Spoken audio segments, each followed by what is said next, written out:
Halo, assalamualaikum warahmatullahi wabarakatuh. Ketemu lagi dengan saya Mama Nande Bidan Febrinoka, ownernya Sekolah Emak. Yang belum tahu Sekolah Emak boleh follow Instagram @sekolahemak, atau kamu bisa cek di YouTube-nya Sekolah Emak. Jangan lupa subscribe dan juga share ke media sosial kamu kalau kayaknya bermanfaat gitu ya Mak ya. Nah, kali ini Mama Nande mau obrolin tentang tahapan pembukaan pada saat proses melahirkan. Jadi untuk kamu yang sebentar lagi mau melahirkan ataupun sudah masuk hari ataupun nunggu lahiran, nah kamu belum akan melahirkan normal kalau belum masuk ke tahapan pembukaan melahirkan. Jadi informasi ini penting sekali. Jangan lupa tonton terus sampai habis karena Mama akan jelasin per tahapan-tahapannya. Oke?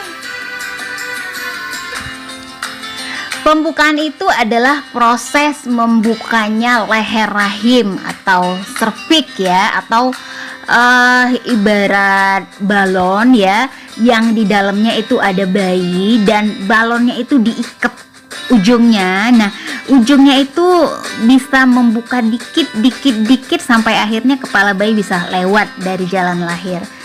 Nah, jadi untuk pembukaan atau bukaan itu diukur pakai jari. Jadi jari tangan yang meriksa masuk ke dalam jalan lahir, yang akan mengecek berapa sentimeter ya kira-kira pembukaan jalan lahir.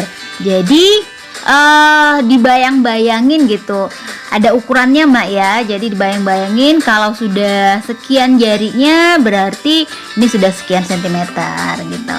Jadi pembukaan umum dialami oleh kamu yang dipastikan melahirkan normal ya. Jadi proses pembukaan itu namanya dilatasi, atau istilah medisnya dilatasi serviks. Ini jadi salah satu cara untuk dokter ataupun bidan dia bisa menentukan nih kira-kira lahirannya kapan gitu. Jadi kalau proses pembukaan itu proses pembukaan dari 1 cm sampai 10 cm.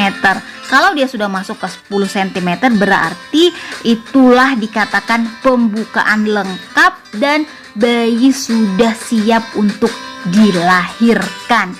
Tapi nggak semua ibu hamil atau ibu mau melahirkan itu punya respon yang sama ya. Setiap ibu hamil itu punya respon yang berbeda-beda. Nah, kita masuk ke pembukaan 1 ya. Ini biasanya kalau bukaan 1 itu kamu udah merasakan kontraksi palsu yang masih memang belum rapet kontraksinya, tapi udah hilang-hilang timbul. Kalau diperiksa dengan menggunakan jari, yang masuk cuma 1 jari. Jadi 1 jari itu dianggap 1 cm. Nah, pembukaan 1 cm sampai pembukaan 3 cm itu belum pasti kamu akan lahir pada saat itu juga Mak.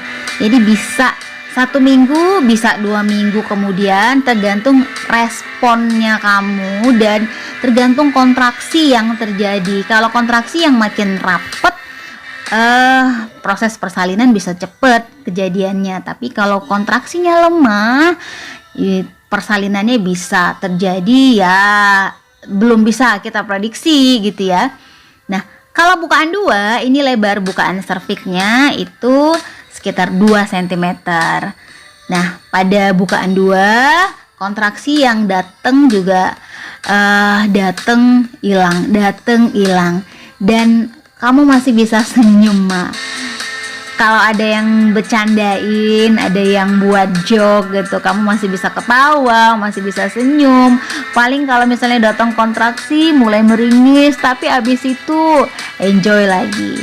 Nah, bukaan 3 ini pembukaan persalinan sudah 3 cm. Jadi kira-kira sebesar atau selebar koin ya, yang lebarnya sekitar 3 cm.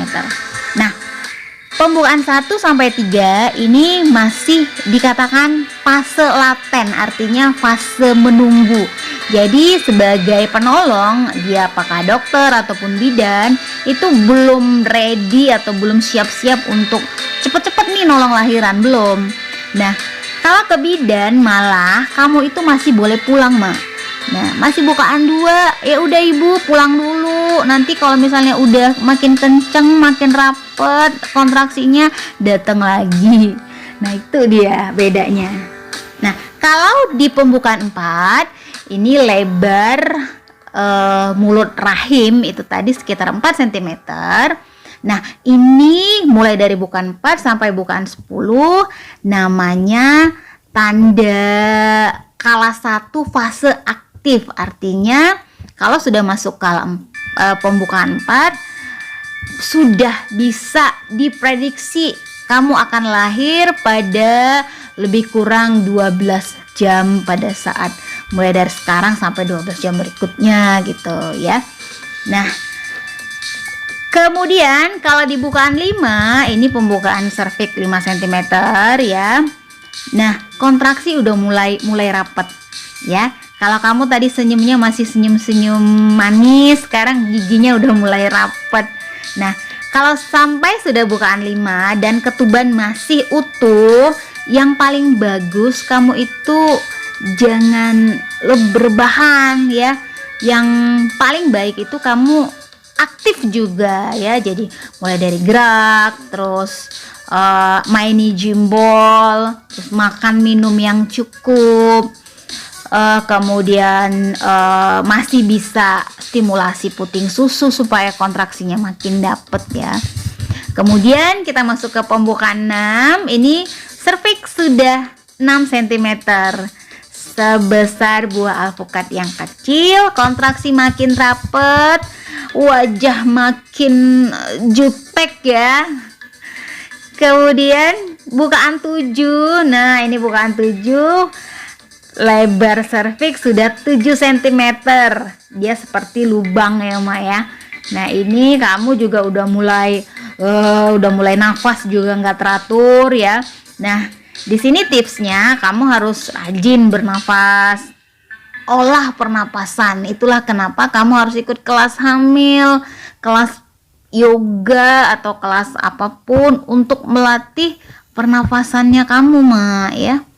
Nah, kita masuk ke bukaan 8. Nah, bukaan 8 ini udah makin kenceng. Biasanya dari bukaan 8 sampai ke bukaan 10 itu jatuhnya lebih cepet ya.